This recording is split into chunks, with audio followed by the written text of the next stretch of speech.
Bonjour et bienvenue à toutes et à tous, Olympiennes et Olympiens. On se retrouve ce lundi, le début de la semaine, ce lundi 12 février, ensemble pour un nouveau point marseillais. Aujourd'hui, ça va être court, les amis. Alors, restez là jusqu'au bout. Comme ça, vous verrez plutôt le planning de fin de vidéo que je vous mettrai pour la semaine à venir. Alors, les amis, on va aborder bien sûr encore le cas Gattuso, avec la Provence qui a fait un focus dessus. On va parler aussi peut-être un petit peu de la CAN. Et on va parler d'autres choses, de petits dossiers que j'ai mis de côté pour vous, les amis.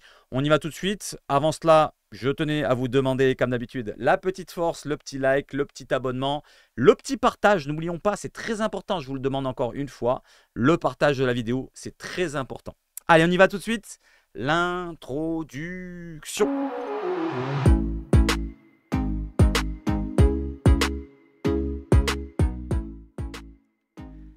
Allez, on commence par quoi? Comme d'habitude, l'éphéméride. Nous sommes donc le 12 février. Je tiens à souhaiter un bon anniversaire à tous ceux qui sont nés ce 12 février. S'il y en a un qui est né le 12 février, qui n'hésite pas dans les commentaires à dire c'est mon anniversaire. Comme ça, je lui souhaiterai. Tout le monde pourra lui souhaiter dans les messages. Donc, nous avons Camille Borios, né en 1981. Tiens, comme par hasard, comme moi. Il est plus vieux que moi, donc puisqu'il est né en février. Moi, je suis né en juin. 1969 pour Jean-Pierre Cyprien, défenseur dans les années fin 90-2000. 1941 pour Ignacio Pavone, que je n'ai pas connu. Et 1923 pour Jack Plancia, qui sont tous les quatre nés le 12 février. Bon anniversaire à toutes ces quatre personnes. Et bon anniversaire à tous ceux qui sont nés le 12 février. Allez, on enchaîne avec autre chose, les amis. On va sur l'actualité. Et on commence directement sur quoi? Un petit point sur la CAN. C'est la CAN, c'est la fin de la CAN. Avec le vainqueur, l'équipe vainqueur, c'est la Côte d'Ivoire qui a traversé quand même beaucoup de difficultés dans cette compétition. Ils ont failli se faire éliminer de leur poule en étant dans la même poule justement de la finale contre le Nigeria qu'ils ont joué, qu'ils ont gagné hier 2-1. Mais ils avaient perdu dans la phase de groupe contre le Nigeria 1-0. Ils étaient même troisième de leur poule avec 3 petits points. Ils étaient à la limite de l'élimination.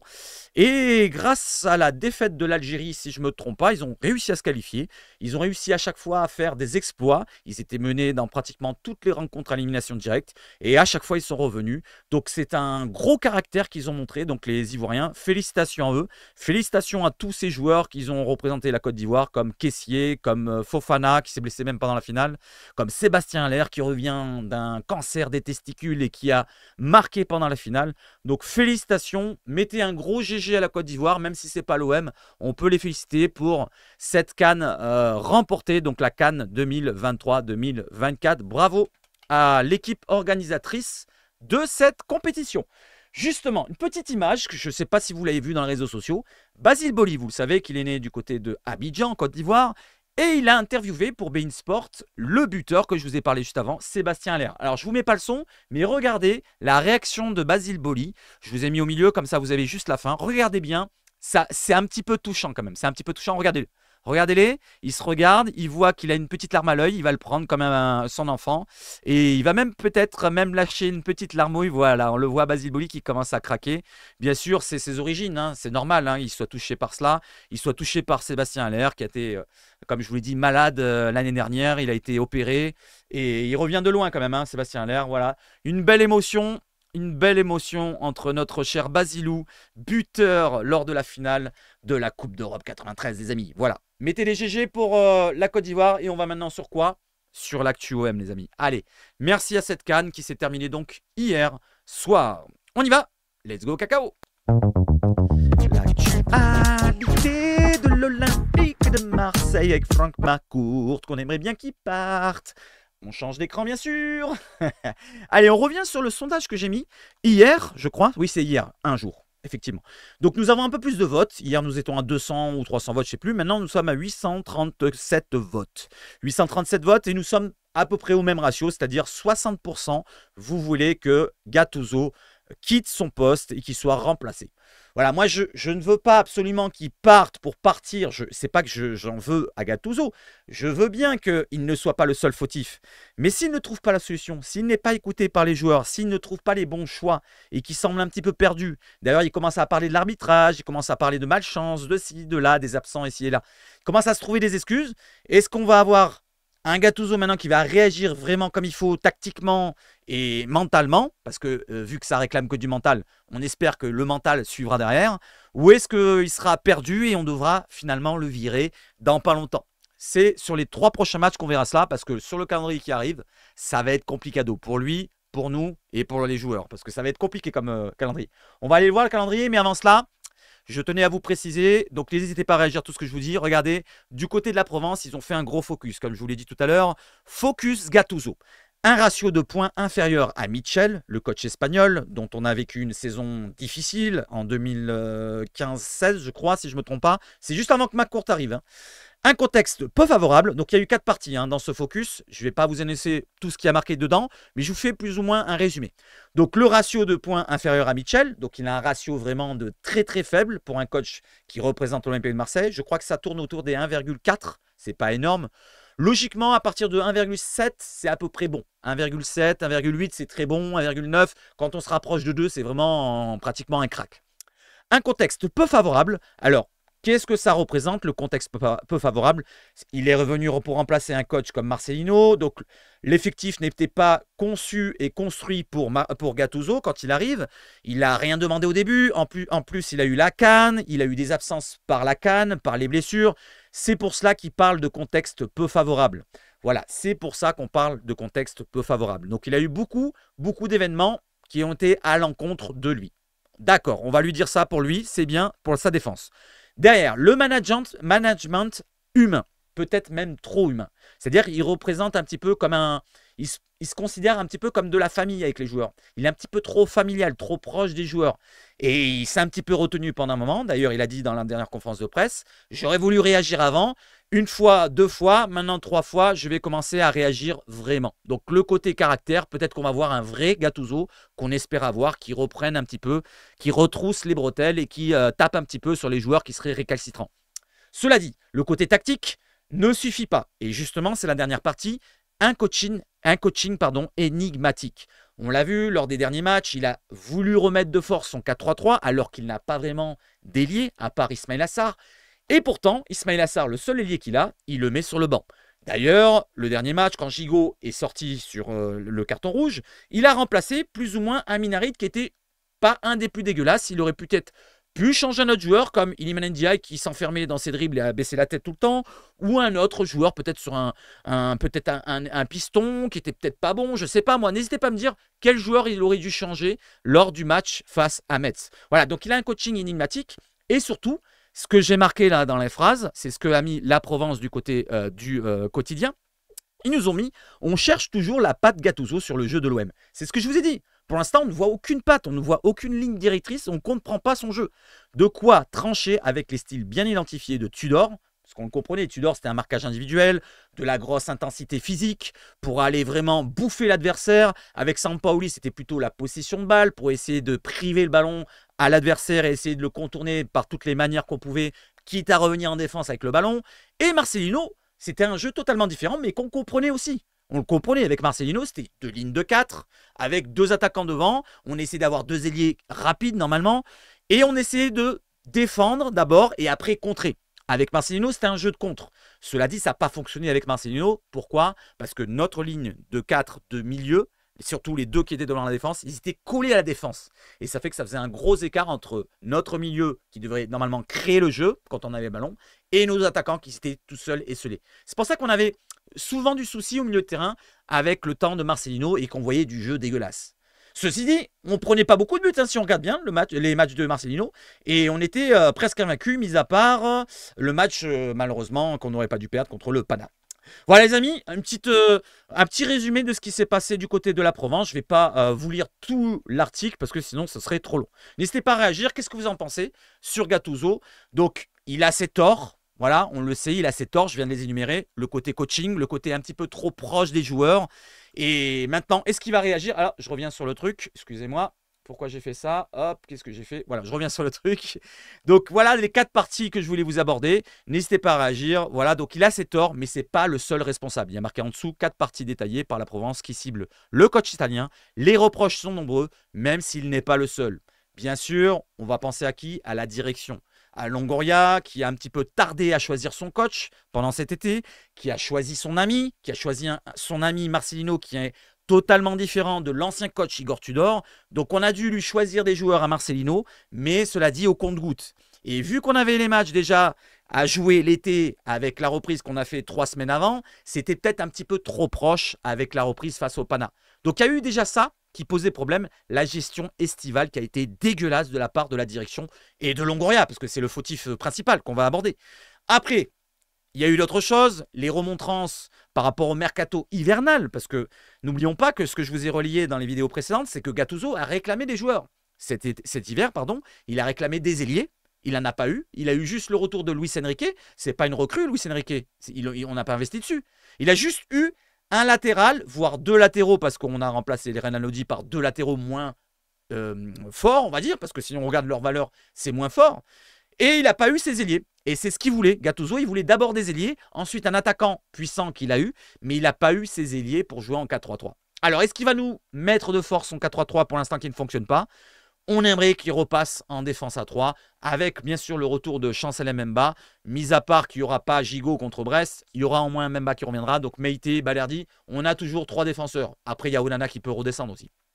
Allez, les amis, n'hésitez pas à réagir à Gattuso. Maintenant, on va voir un petit peu notre place. C'était le titre de la vidéo, bien sûr, en miniature. L'OM qui est 8e. Et vous le voyez, l'OM est bien 8e, avec 30 petits points en 21 rencontres. L'OM est à 1 point derrière Rennes, qui nous est passé devant, à 5 points derrière la 6e place déjà, Lens, 5 points derrière la première place européenne, Lille, et 7 points de la place qu'on espérait avoir en fin de saison, au moins. Voilà, ça va être difficile parce que les matchs qui vont arriver derrière, ça va être compliqué. Je vais vous montrer justement le calendrier juste après. D'abord, regardez un petit peu Brest qu'on va affronter la prochaine fois. Ils sont à 7 points. Donc, si le prochain match, dimanche, on gagne contre Brest, on pourrait peut-être se replacer dans la course. Cela dit, il faudra voir les matchs qui arrivent derrière parce que, comme je vous l'ai dit, ça va être compliqué. Et on va aller tout de suite sur le calendrier. N'hésitez pas à regarder un petit peu les classements. Vous avez Lyon qui ont gagné ce week-end aussi. Attention à Lyon, ils vont revenir, ils sont qu'à 8 points. Attention à eux. Tiens, une petite question. Est-ce que vous pensez, comme certains le disent dans les réseaux sociaux, que Lyon puisse nous doubler jusqu'à la fin de saison? Il reste 13 matchs, il y a 8 points d'écart. Voilà, c'est vous qui voyez. Allez, je vous montre le calendrier. Je vous ai mis tout en jaune les gros matchs qui sont à venir pour l'OM. Donc déjà, on a les 3 matchs que je vous ai énumérés juste avant. Donc on a les 3 matchs à venir. C'est le Shakhtar au match aller en Allemagne. Ça se passera à Hambourg. Donc c'est ce jeudi à 18h45. Malheureusement, je ne ferai pas là en live, mais je donnerai la force du boulot. Voilà. Ensuite, on a dimanche le match à Brest. Ça, je serai là avec vous à 20h45. Normalement, on prendra le live vers les 20h.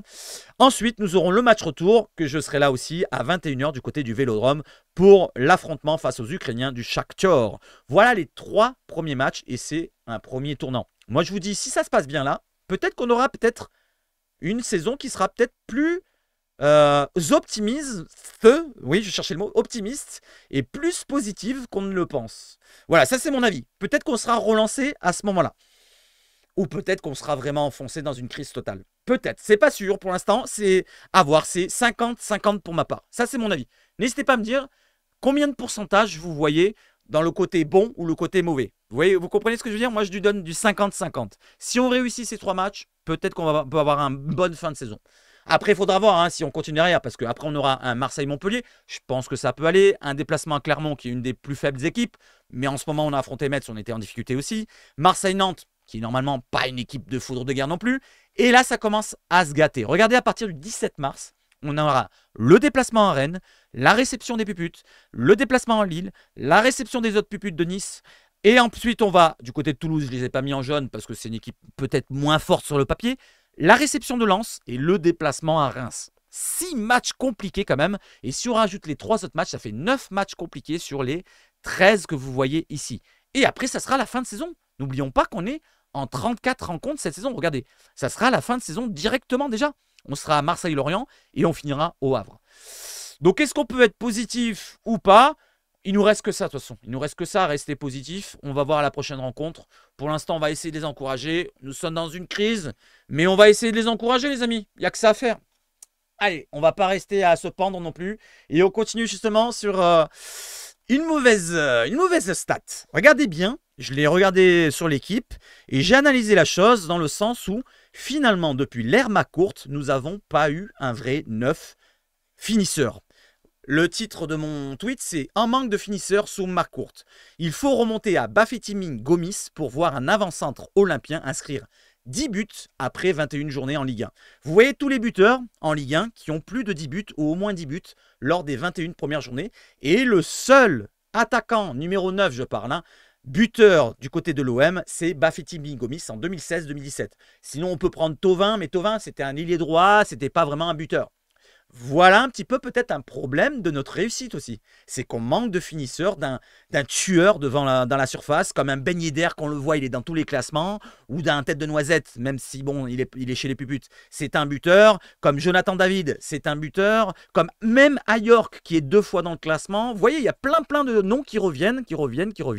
Même Abid Diallo, je crois qu'il est 2 fois, je ne sais pas si je me trompe. Non, il est peut-être qu'une fois. Mais voilà, vous voyez ce que je veux dire? Vous comprenez dans quoi je veux dire? Il nous manque quand même ce buteur tueur dans la surface qui fasse mal et qui nous permette de gagner les rencontres. Aubameyang, il est qu'à 6 buts cette saison, je crois, ou 7, je sais pas. L'année dernière, Sanchez ne marquait pas autant. Les buteurs d'avant ne marquaient pas autant. Et voilà peut-être ce qui nous manque encore en plus d'autres choses aussi. Je ne vais pas dire que c'est que ça le problème de l'OM, mais ça peut se mettre en lien avec nos problèmes finalement de réussite. Allez, je continue avec autre chose. On va presque terminer la vidéo, vous avez vu, c'est rapide, c'est un petit quart d'heure. Avec un ancien Olympien qui a parlé du côté de Canal+ Foot, c'est Matteo Guendouzi. Retourner à l'OM un jour, c'est une belle question. Aujourd'hui, je suis très heureux à la Lazio, mais tout le monde connaît la tâche que j'ai pour l'OM et ses supporters pour la ville. J'ai eu un réel coup de foudre pour ce club, donc forcément, c'est quelque chose qui pourrait se passer, qui pourra se passer dans le futur, nous dit Matteo Guendouzi. Voilà, je ne sais pas ce que vous en pensez. Moi, je ne suis pas trop pour les retours de joueurs, mais imaginons, comme Lucas Ocampos qui est revenu au club ou quoi, ou qu'est-ce. Imaginons, l'année prochaine ou dans 2 ans, vous avez le choix de reprendre un Matteo Guendouzi. Est-ce que vous êtes heureux de le reprendre ou alors vous dites non, next, on a tourné la page, on passe à autre chose? C'est vous qui choisissez. Guendouzi, vous le reprenez d'ici 1 an ou 2. N'hésitez pas à réagir. Allez, un petit dossier qui n'est pas trop sportif, mais on peut le mettre dans le côté sportif, c'est bien sûr le blason. Il est du côté du cœur. Qu'est-ce que vous en pensez de ce sondage? Le sondage qui concerne le logo de l'Olympique de Marseille. Je vois de plus en plus, remontant dans les réseaux sociaux, une demande du côté des supporters qui date depuis des années même. La demande des supporters olympiens qui vont surtout du côté du stade, moi je n'y vais pas souvent, mais qui demandent à revenir sur l'ancien blason historique, celui des années 80, celui des années 90, et qui s'est arrêté dans les années 2004, si je ne me trompe pas, quand l'année a changé de logo avec Christophe Boucher, qui était président à l'époque, qui a voulu changer justement le logo et passer à un logo plus moderne. Il voulait un logo où il n'y avait pas la barre au milieu qui représentait plus ou moins pour lui un sens interdit. Vous voyez, la barre au milieu où il y a droit au but, il ne la voulait pas. Il voulait représenter un logo plus moderne dans l'ère du temps. En 2004, on passait à l'ère d'Internet et tout team. Il voulait le droit au but en bas, que ce soit plus épuré.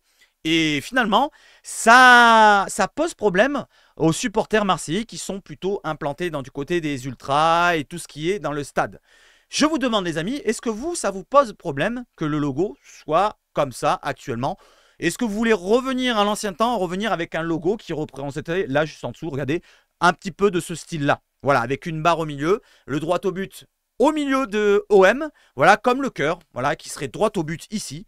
Qu'est-ce que vous en pensez? Moi aussi, je préfère l'ancien logo. Personnellement, point de vue style, je préfère l'ancien logo.